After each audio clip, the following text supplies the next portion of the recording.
The moment Christian Foster leaned back in his chair and said, "We're terminating all your vendor relationships, Zoe," I knew history was repeating itself. On the 38th floor of Vertex Global Technologies, he signed termination notices like he was ordering lunch, each stroke of his pen erasing years of trust, investment and partnership. Families who'd restructured their businesses around our promises had no idea their livelihoods were about to vanish, all because Christian saw them as line items to optimize. "Honestly, Zoe," he said without looking up, "I've been wondering why Randall hired you at all. All this touchy-feely relationship stuff? We're a tech company, not a non-profit for small-time operators who can't scale." What Christian didn't know was why I was really there. 9 years earlier, my sister Natalie, a logistics coordinator at Elevation Industries, had built a world-class supplier network that saved millions and upheld elite quality standards. Then Christian arrived as VP of Operations. Within months, he gutted her department, outsourced to a discount provider, and walked away with a glowing resume, just before Elevation collapsed. Clients fled, hundreds lost jobs, and Natalie spent 2 years clawing her way back from a career gap branded disposable. I watched what it did to her. The doubt, the hesitation, the belief that her human-centered approach was somehow wrong. So when I graduated in supply chain management, I chose a mission, not just a career. I studied resilient systems, tracked Christian's pattern across 4 companies, slash budgets, claim savings, vanish before the fallout, and waited. When Vertex posted a director role under his oversight, I knew my chance had come. But I wouldn't rely on accusations. I'd make him trigger his own downfall. I got the job by becoming exactly who he wanted. Fluent in efficiency metrics, skeptical of emotional vendor ties, laser-focused on cost. For 3 months I delivered, renegotiating contracts, cutting costs, speaking his language. But behind the scenes I dug deeper. I met the real people behind Vertex's supply chain. Lydia Brennan in Ohio running her grandfather's precision shop. 35% of her revenue tied to us. New CNC machines bought just for our orders. The Kowalskis in Pennsylvania, employing 18 townspeople with packaging techniques honed over 40 years. Vertex was their lifeline, baked into their 5-year plan. These weren't replaceable vendors. They were specialists, exactly like the ones Christian had destroyed at Elevation. And this time they'd be ready. There was Dmitry Volkov's electronics assembly facility in Oregon, founded after he immigrated from Russia with rare microelectronics expertise. He built his business on reliability, often turning down higher-paying work to honor commitments to existing clients. Vertex's orders let him hire 6 technicians, each supporting a family. Every supplier I met echoed my sister's story. Exceptional, undervalued, and vulnerable to executives chasing cheaper alternatives. So I built more than contracts, I built a network. Not just of vendors, but of partners who trusted me because I saw them as people, not line items. I visited their facilities not for audits but to listen. I met Lydia Brennan's engineering-minded daughters. I attended Raymond Kowalski's employee retirement party, where stories of loyalty and support ran deep. I watched Dmitry inspect components with pride, explaining how his precision earned trust from clients burned by cheaper options. During those visits, I shared industry patterns, not predictions, just truths. How short-term decisions destroy long-term value, how quarterly savings blind leaders to real partnership worth, and why it's smart to protect yourself when corporations break promises. By month 6, suppliers were talking to each other, comparing scars. Lydia and Raymond had both lost contracts to consolidation. Dmitry had been used for his knowledge, then discarded. They realized their real threat wasn't competition. It was executives who didn't value what they offered. So I gently suggested stronger contract terms, reasonable notice periods, penalties for abrupt cancellations, safeguards against stranded inventory. On paper they looked standard. But woven through them was a quiet clause. If Vertex terminated multiple suppliers at once without cause, the rest could walk away, immediately, penalty-free. Christian signed every revision. Why wouldn't he? I was delivering 22% lower procurement costs, and the language seemed routine. He never noticed the trap because it wasn't a trap. It was insurance. By month 12, 70% of Vertex's critical components came from suppliers who trusted me, had invested in our success, and were quietly connected through a web I'd woven with care. I documented everything. Their stories, their expansions, their hires, and Christian's own words dismissing sentimental relationships as weakness. By month 18, the supply chain ran flawlessly, because it was built on mutual investment. But that also made it fragile. One betrayal, one act of disrespect, and it could collapse overnight. Which is exactly what happened the Tuesday Christian called me in after record profits. I expected praise. Instead, he showed me slides replacing every supplier I'd nurtured with faceless mega vendors offering marginally lower prices. We're moving to fewer, larger vendors, he said. Too much dependency on personal relationships. It's sentimentality, not strategy. I argued.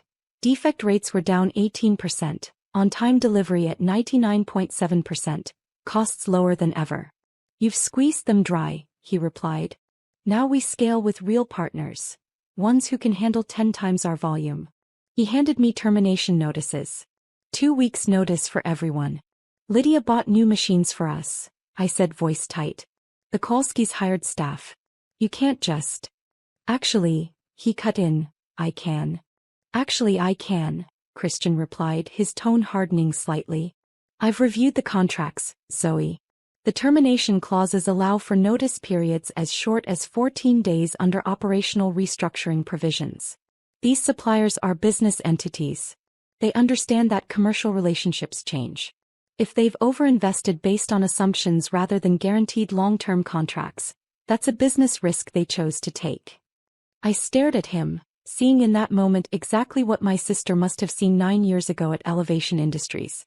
The complete inability to recognize that business decisions affected real human beings. The casual dismissal of relationships that had taken years to build. The fundamental conviction that efficiency and cost savings justified any collateral damage. What about the coordinated withdrawal provisions? I asked quietly. Multiple contracts include clauses that trigger if we terminate several suppliers within the same time frame. Christian's expression showed a flicker of irritation. I saw those clauses. Frankly, I'm not sure why you negotiated them into the contracts in the first place. They seem unnecessarily restrictive. But legal assures me they're only enforceable if we terminate without cause, and we clearly have cause. Operational optimization and strategic realignment. No small-time vendor is going to challenge Vertex Global Technologies in court over contract interpretation. He stood up, signaling the meeting was ending. I need you to focus on being a team player here, Zoe. I understand you've built personal relationships with these vendors, but that's exactly why I think this transition will be good for your professional development. You've gotten too close to these partnerships. In business, you need to maintain enough distance to make objective decisions about what's best for the company, not what preserves comfortable relationships. I stood as well, my mind racing through implications and possibilities. When do you want to start sending termination notices? Tomorrow, Christian said. I want this wrapped up quickly. The new vendors are ready to begin transitions immediately, and every day we delay costs Vertex money. Send the notices tomorrow morning, and prepare a transition timeline for my review by end of week. I walked out of his office, made it to the elevator and pressed the button for the parking garage instead of returning to my floor. Once in my car, doors locked and windows up, I sat in silence for several minutes, processing what had just happened and what I was about to do. Because Christian Foster had made a critical miscalculation. He'd assumed that terminating suppliers with 2 weeks' notice wouldn't trigger the coordinated withdrawal provisions because he considered his operational restructuring to be legitimate cause.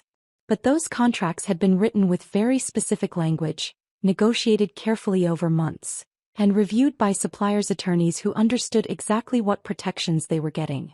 The termination clauses didn't just protect against arbitrary dismissal.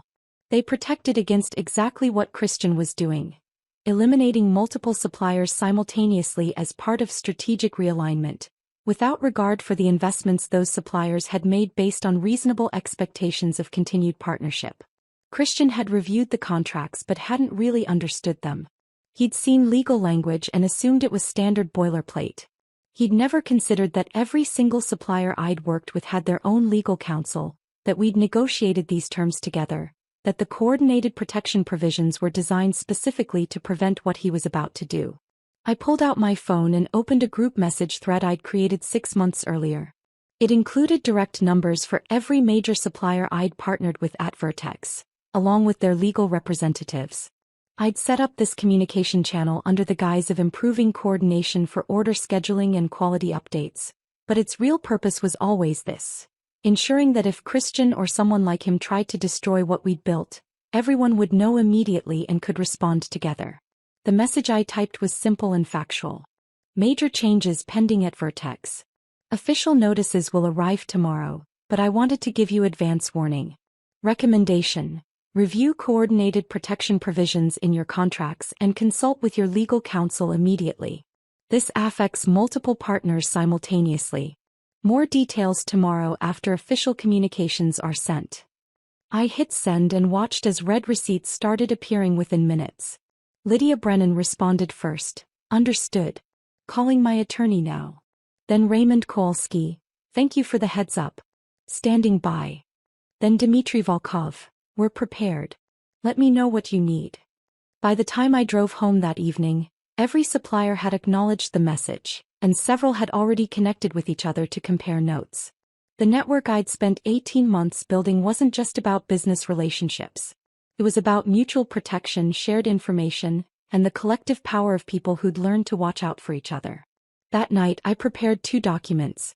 The first was the formal termination notices Christian had asked me to send, exactly as he'd specified.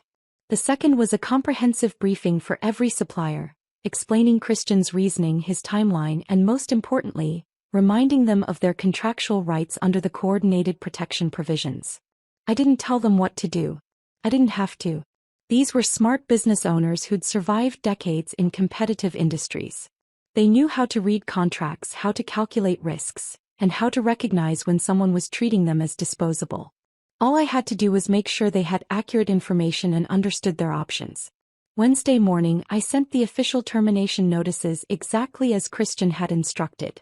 Brief, professional communications informing each supplier that Vertex would be concluding their partnership effective in 14 days due to operational restructuring. Each notice included the standard language about final orders, payment timelines, and return of proprietary materials. But 30 minutes after sending those notices, I sent the detailed briefing to the same suppliers, along with their legal counsel. This document explained what the termination notices really meant. Christian Foster had decided to eliminate their entire network of smaller suppliers in favor of larger corporate vendors, not because of performance issues but because he believed bigger was inherently better. The briefing included relevant excerpts from emails where Christian had dismissed their work as sentimentality over strategy, where he'd characterized relationship management as inefficiency, where he'd explicitly stated that small family operations had inherent limits that made them unsuitable long-term partners. I attached financial projections showing what this transition would cost suppliers who had invested in Vertex's success. Equipment purchased specifically for our orders. Staff hired to handle our volume. Facility expansions funded by anticipated continued business. The total impact across all suppliers exceeded $8 million in investments made based on reasonable expectations that Vertex's partnerships would continue. And I included a detailed analysis of the coordinated protection provisions, showing how Christian's mass termination clearly triggered the clauses that allowed remaining suppliers to withdraw immediately.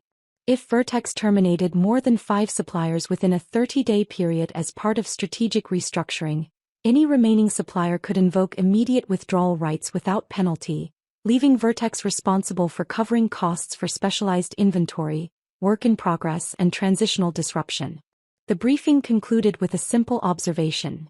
These termination decisions were made without consulting operations, without analyzing the full impact on Vertex's production capabilities, and without understanding the contractual protections you negotiated. The executive making these decisions has a documented history of implementing similar strategies at previous companies, then departing before long-term consequences became apparent. You have contractual rights designed to protect against exactly this situation. How you choose to exercise those rights is entirely your decision. By noon on Wednesday, my phone started ringing. Not with angry calls or emotional complaints, but with carefully considered questions from suppliers and their attorneys. They wanted clarification on timelines, confirmation of specific contract language, and verification that my briefing accurately represented Vertex's position. I answered every question with scrupulous honesty. Yes, Christian had explicitly stated that small suppliers were being eliminated in favor of larger vendors. Yes, he had dismissed concerns about specialized capabilities and relationship investments.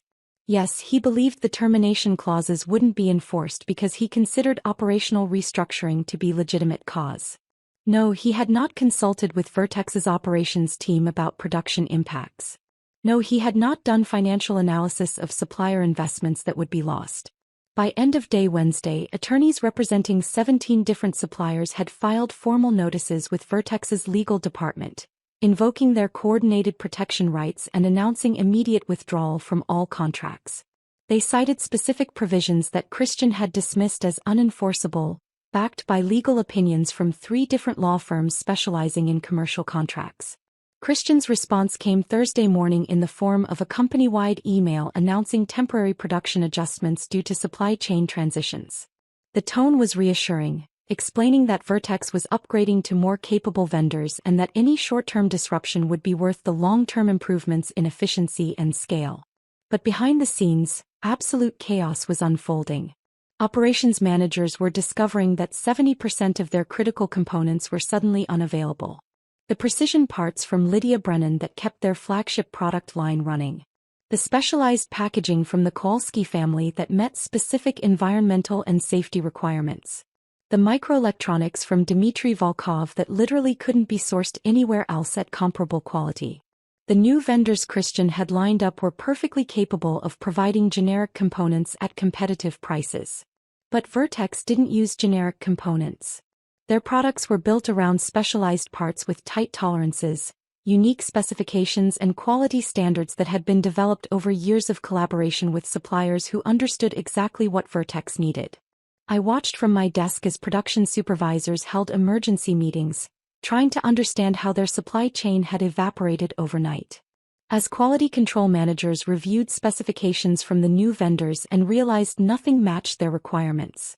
As operations leadership started asking pointed questions about who had approved these changes and whether anyone had actually analyzed the production impact. Christian spent Thursday in back-to-back meetings with legal, operations and finance, his confident demeanor gradually cracking as the scope of the problem became clear. By Thursday afternoon he was personally calling suppliers, attempting to negotiate extensions or convince them to reconsider their withdrawal decisions. But these weren't naive business owners who could be bullied or sweet-talked. They were people who'd been burned before, who'd learned to protect themselves, who understood that Christian's sudden interest in maintaining relationships meant he was facing consequences he hadn't anticipated. Their responses were uniformly professional and completely uncompromising. The contracts allowed for immediate withdrawal under these circumstances, and they were exercising their legal rights. Friday morning, I received a calendar invitation for an emergency executive meeting. The attendee list included CEO Randall Pierce, CFO Helen Yamamoto, CEO Matthew Kennedy, General Counsel Jacob Armstrong, and notably both Christian Foster and myself. The subject line was simply, Supply Chain Crisis Resolution. I spent Friday morning preparing for that meeting with the same careful attention I'd devoted to everything else over the past 18 months. I created a comprehensive presentation, not about blame or accusations but about facts. What had happened, why it had happened, what the current situation looked like, and what options existed for moving forward. The meeting started at 2 p.m. in Vertex's executive boardroom. Randall Pierce looked exhausted, which made sense given that he'd probably spent the previous 48 hours being briefed on a crisis he hadn't seen coming. Helen Yamamoto had spreadsheets spread in front of her, clearly calculating financial impacts. Matthew Kennedy appeared somewhere between confused and furious. Jacob Armstrong had the carefully neutral expression of an attorney who knew she was about to witness something significant. Christian Foster sat at the table with his usual confident posture, but I could see tension in his shoulders, wariness in his eyes. He'd prepared his own presentation, visible on his laptop screen, showing projections about how the transition to new vendors would ultimately benefit Vertex despite short-term complications. Randall opened the meeting with characteristic directness. I need someone to explain to me, in clear terms, how we went from record profitability to production shutdown in 72 hours. Christian, you're the one who initiated these changes. Walk us through your reasoning. Christian launched into his presentation, clicking through slides showing cost comparisons between Vertex's current suppliers and larger vendors. He talked about economies of scale, concentration risk, operational efficiency, strategic positioning for growth. His narrative was polished, hitting all the points that typically resonated with executive teams. Lower costs, bigger partners, streamlined operations, reduced complexity. The issue we're facing, Christian explained, is that several small vendors are attempting to leverage termination clauses to extract better terms or penalties from Vertex. They're claiming coordinated protection rights that frankly aren't applicable to legitimate business restructuring. It's an opportunistic legal strategy that will fail once challenged properly, but in the meantime, they're causing operational disruption that could have been avoided if these contracts hadn't included such restrictive language in the first place. He paused, and I knew what was coming before he said it. Which brings me to a concern about how these contracts were originally negotiated. Zoe, can you explain why you included coordinated withdrawal provisions that essentially give vendors the ability to hold Vertex hostage if we make strategic decisions about our supply chain? Every eye in the room turned to me. This was the moment Christian thought he was winning, where he shifted blame for the crisis onto the person who'd negotiated the contracts. I'd seen him use this strategy in my research about Elevation Industries. When consequences emerged from his decisions, he found someone else to take the fall. I opened my laptop and pulled up my presentation. I'd be happy to explain the contract terms, but first I think it's important for everyone to understand who our suppliers actually are and what these partnerships have meant to Vertex's success. My first slide showed Lydia Brennan's facility in Ohio. Not just production statistics, but the story of 3 generations building a precision manufacturing company, of Lydia herself studying engineering while working the factory floor, of her daughters planning to join the family business.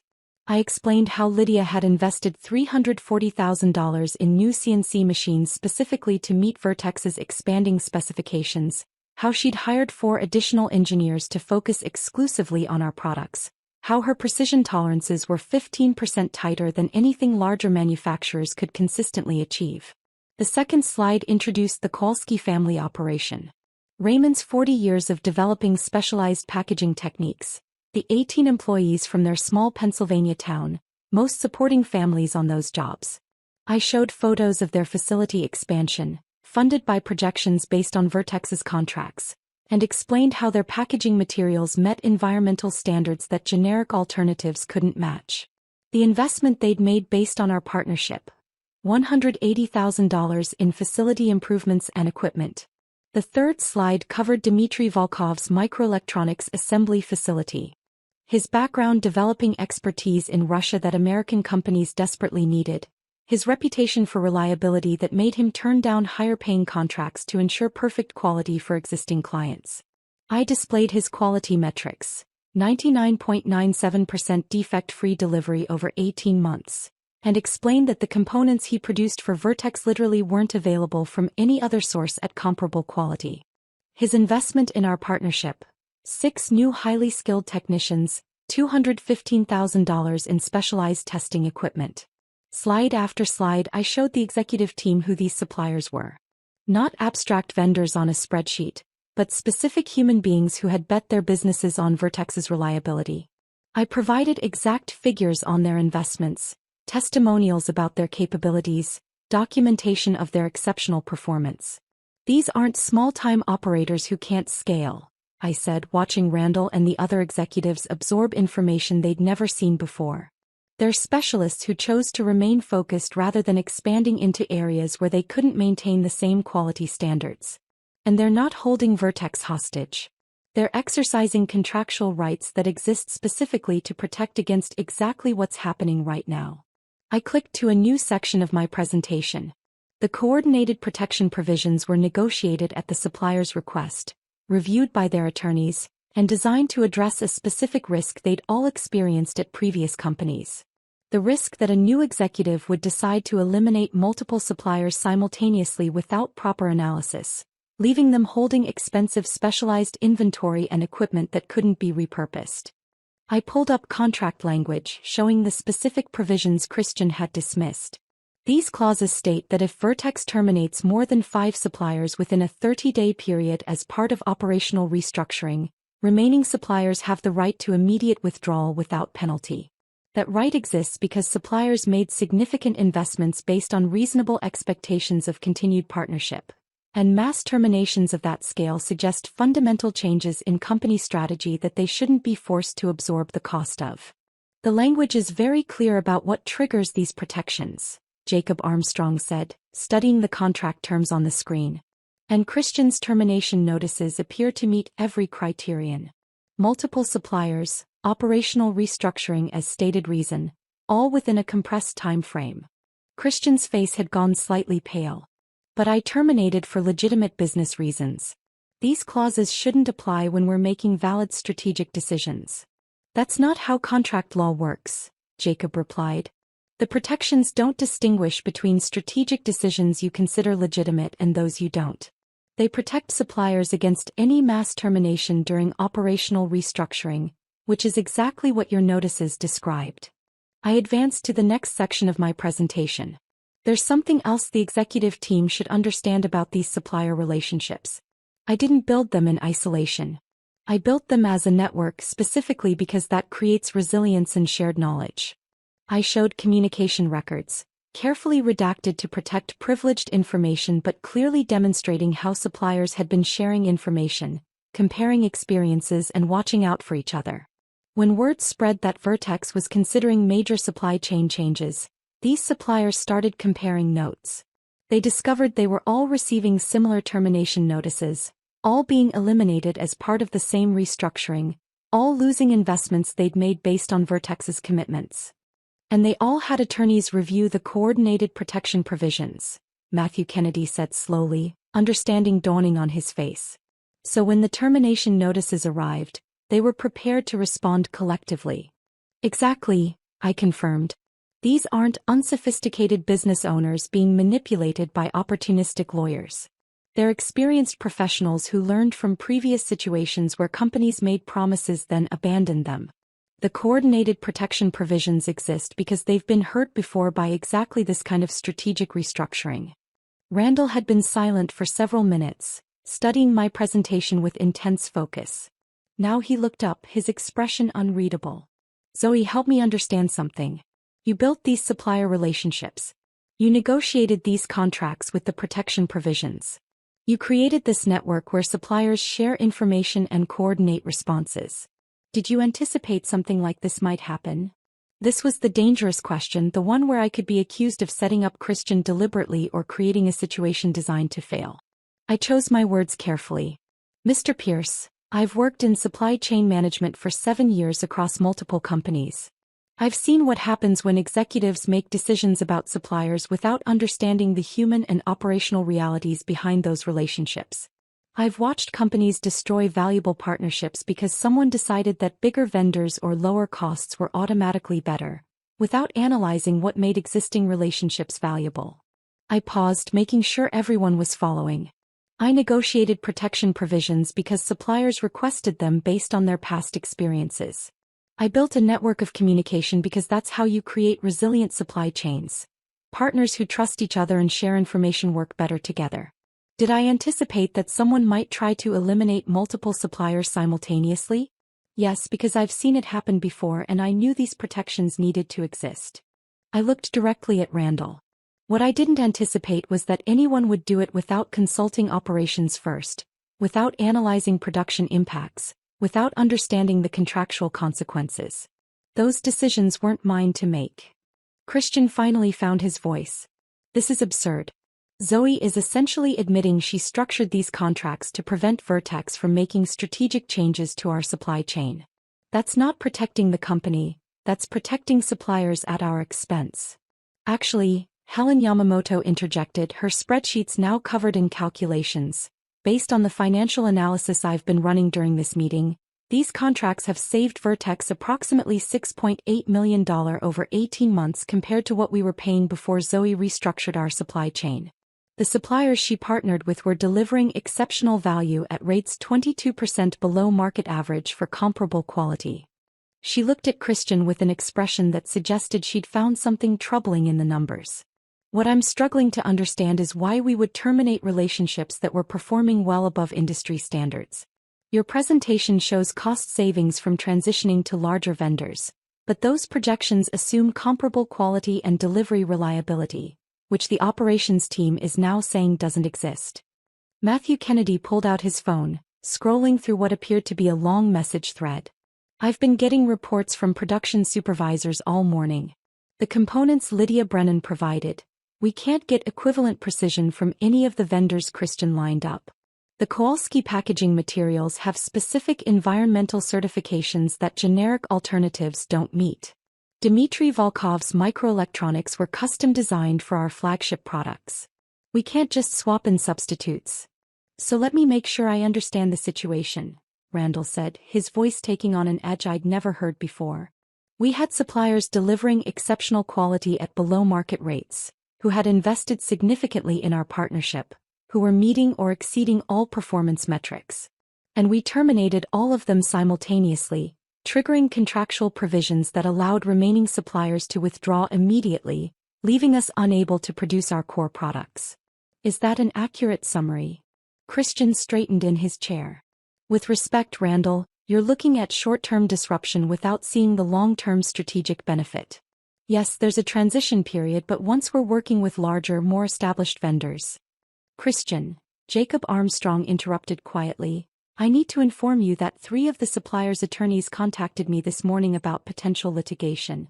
They're not just claiming breach of contract. They're documenting financial damages from investments made in good faith based on Vertex's commitments. If this goes to court, Vertex's exposure could be substantial. The room went silent. Christian's confident facade was cracking visibly now, his hands gripping the edge of the table. There's one more thing everyone should know, I said, advancing to the final section of my presentation. Christian mentioned that he reviewed these contracts before deciding to terminate them. What he didn't mention is that he has a history of implementing similar strategies at previous companies. I pulled up a timeline showing Christian's career progression. Elevation Industries 2016. Christian eliminated their logistics department, outsourced to a discount provider, showed immediate cost savings. Within 18 months, the company lost 40% of their client base due to delivery failures and quality issues. Christian had moved to his next position before the full impact became apparent. I continued through his career history, showing the pattern at each company. Dramatic initial savings, glowing quarterly reports, then departure before long-term consequences emerged. At each company, Christian identified departments he considered inefficient, implemented rapid restructuring, delivered short-term financial improvements, then left before the damage became undeniable. This is a personal attack, Christian said, his voice rising. My professional history is irrelevant to this discussion. Actually, it's extremely relevant, Randall replied, his tone cold now. Because what Zoe is showing me suggests you've used the same playbook here that you used at previous companies. Rapid terminations focus on immediate cost savings, dismissal of relationship factors. The difference is that this time, the suppliers were prepared to protect themselves. He turned to me. Zoe, is there any possibility of rebuilding these partnerships? Can we undo what's been done? This was the moment I'd been building toward for 18 months. The moment when everything Christian had done would face its reckoning, and it would come from his own actions rather than my accusations. I reached out to suppliers yesterday to explore that possibility, I said carefully. The feedback has been consistent across all partners. They're willing to consider future relationships with Vertex, but they have one non-negotiable requirement. What requirement? Randall asked. They need written guarantee that Christian Foster will have no involvement in supplier relationships going forward. No oversight of contracts, no authority over termination decisions, no participation in vendor selection or management. The silence that followed was absolute. Christian stared at me with an expression of complete shock, as if he couldn't quite process what he was hearing. The other executives looked between us, understanding the full implications of what suppliers were demanding. They can't make demands like that, Christian finally stammered. They can't dictate Vertex's internal management structure. They're not dictating anything, I replied evenly. They're stating the conditions under which they'd be willing to trust Vertex again. And those conditions are based on their direct experience with your decision-making process. I pulled up the final slides, documentation of supplier feedback, carefully redacted but clearly showing the pattern. Multiple suppliers citing Christian's dismissive comments about their work. His characterization of relationship management as sentimentality. His explicit statements that small family operations had inherent limitations. His refusal to consider their investments or concerns when making termination decisions. Lydia Brennan's response had been particularly pointed. Mr. Foster's approach demonstrates fundamental misunderstanding of what makes supply partnerships successful. His focus on cost savings above all else, his dismissal of specialized capabilities, and his unwillingness to consider supplier investments suggest a pattern of behavior that makes future partnership impossible. We cannot risk further investment in a relationship where leadership views our contributions as disposable. Raymond Kowalski had been equally direct. In 40 years of business, I've learned to recognize when someone doesn't respect what we do. Mr. Foster made it clear that he considers our family operation inferior to larger corporate vendors, regardless of our performance record. That fundamental lack of respect means we cannot trust future commitments from Vertex while he has authority over supplier relationships. Dmitry Volkov's assessment had been the most damaging. I immigrated to this country with expertise that American companies needed. I built my business on reputation and reliability. Mr. Foster treated that history as irrelevant, our capabilities as replaceable, and our partnership as disposable. I will not expose my company or my employees to that kind of risk again while he influences vendor decisions. Randall read through each statement carefully, his expression growing progressively more troubled. Finally, he looked at Christian with something that might have been disappointment or might have been resignation. Christian, I need to understand something. Did you consult with anyone before making these termination decisions? Operations, finance, legal, anyone? Christian hesitated, and in that hesitation his answer became clear. I thought I was operating within my authority as VP, he said finally. Vendor management falls under my purview. I saw an opportunity to optimize our supply chain and I acted on it. You acted without analysis, Matthew Kennedy said flatly. Without understanding what these suppliers actually provided. Without recognizing the contractual implications. And now we're facing production shutdown, potential litigation, and supplier demands that amount to a vote of no confidence in your judgment. With all due respect, Christian replied, his voice strained, suppliers don't get to determine Vertex's management structure. If we allow vendors to dictate who can oversee their contracts, we're essentially letting them run our procurement department. They're not trying to run anything, Helen Yamamoto countered. They're protecting themselves from repeating an experience that just cost them millions in investments. That's not unreasonable, that's basic business sense. Randall was quiet for a long moment, his hands folded on the table in front of him. When he finally spoke, his voice carried the weight of a decision he'd already made. Jacob, I need you to work with Zoe to determine what it would take to restore relationships with our former suppliers. Full analysis of their requirements, timeline for potential restoration, financial implications. I want that on my desk by Monday morning. He turned to Matthew. I need operations to provide a complete assessment of our production capabilities without these suppliers. What can we actually manufacture with the alternatives Christian lined up? What are our delivery timelines to existing clients? What's our exposure on contracts we may not be able to fulfill? To Helen, financial impact analysis. Not just immediate costs, but long-term implications if we lose clients due to production failures. What does this actually cost Vertex over the next 2 years? Then he looked at Christian. I'm going to need time to discuss this situation with the board. In the meantime, I want you to prepare a comprehensive report explaining your decision-making process, why you didn't consult with other departments, and your assessment of alternatives moving forward. We'll reconvene next week after I've reviewed everyone's analyses. The meeting ended and people filed out in uncomfortable silence. Christian left without looking at anyone, his shoulders tight with tension. Jacob approached me with a slight nod. Can you stay? I need to understand exactly what suppliers would require for potential restoration. Over the next 2 hours, Jacob and I went through every supplier relationship, every contract term, every statement of required conditions. The consistent theme was straightforward. Suppliers weren't demanding Christian be fired or even demoted. They simply wanted assurance that he wouldn't have authority over their partnerships. This is unprecedented, Jacob said finally, sitting back in her chair.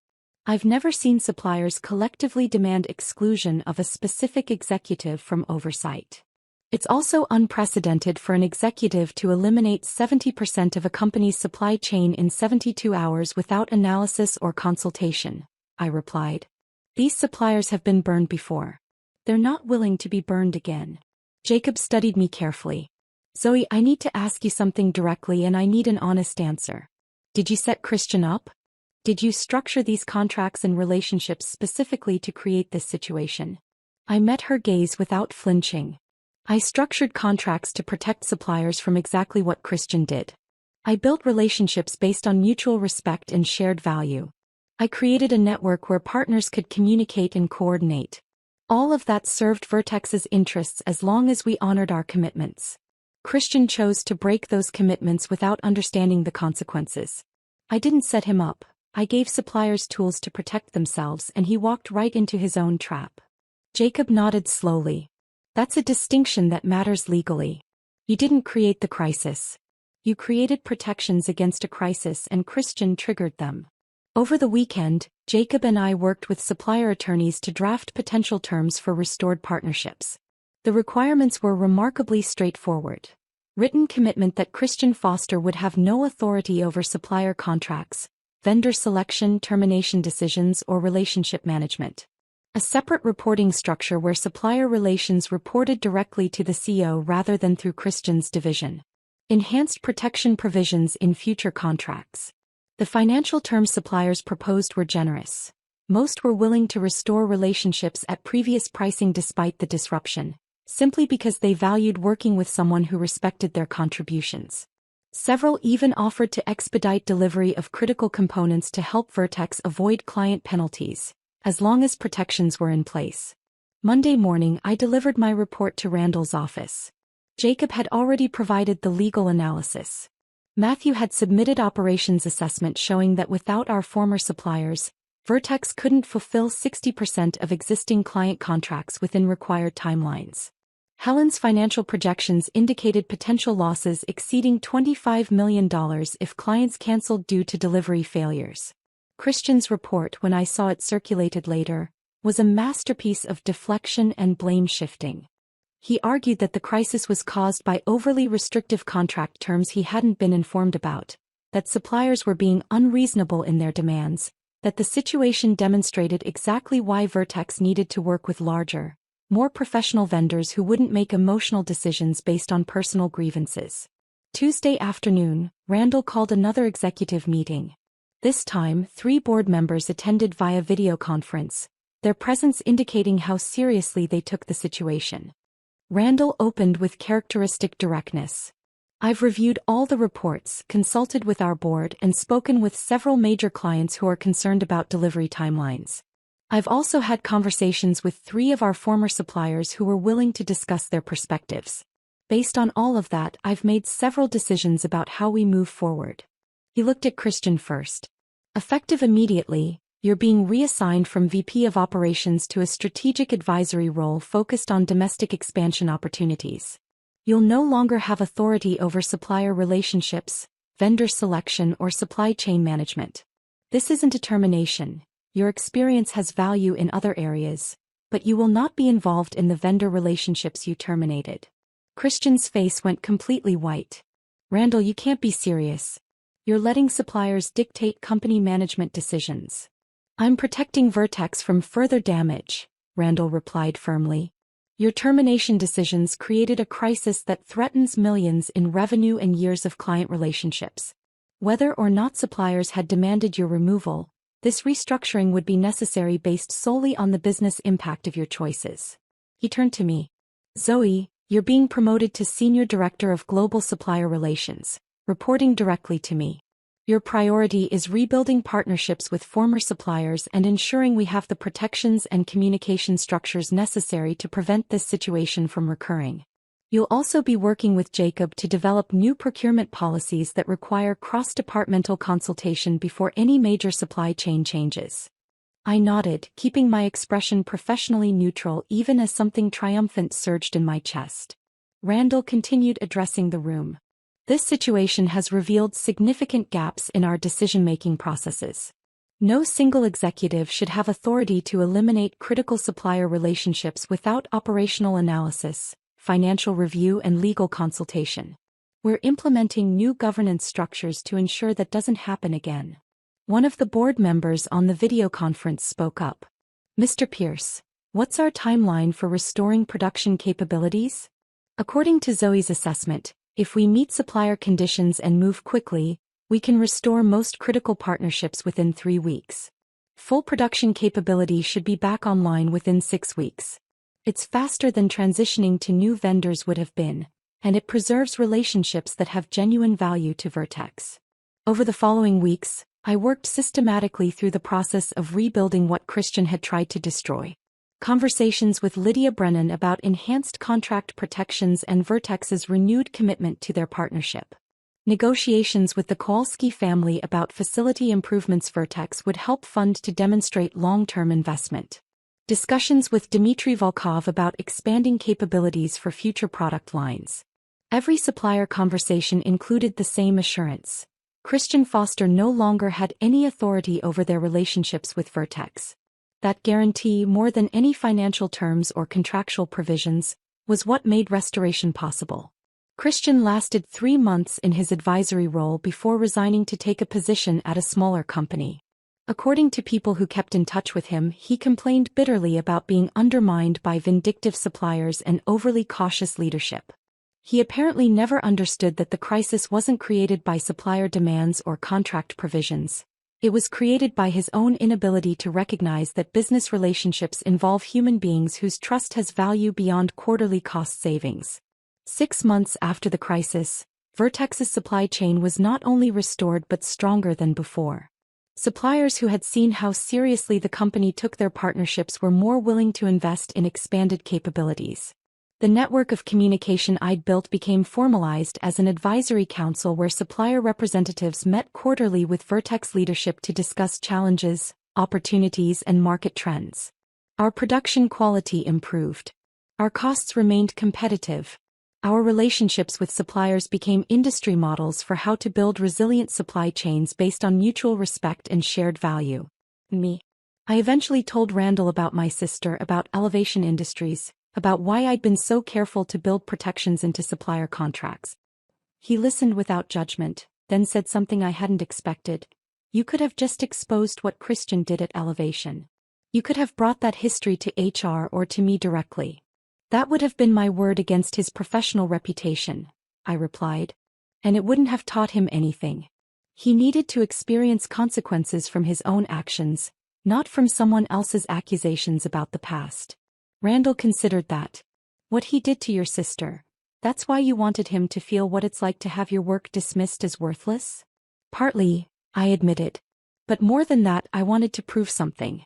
That the people executives considered disposable, the small suppliers, the relationship builders, the ones who prioritize trust over pure efficiency, were not actually disposable.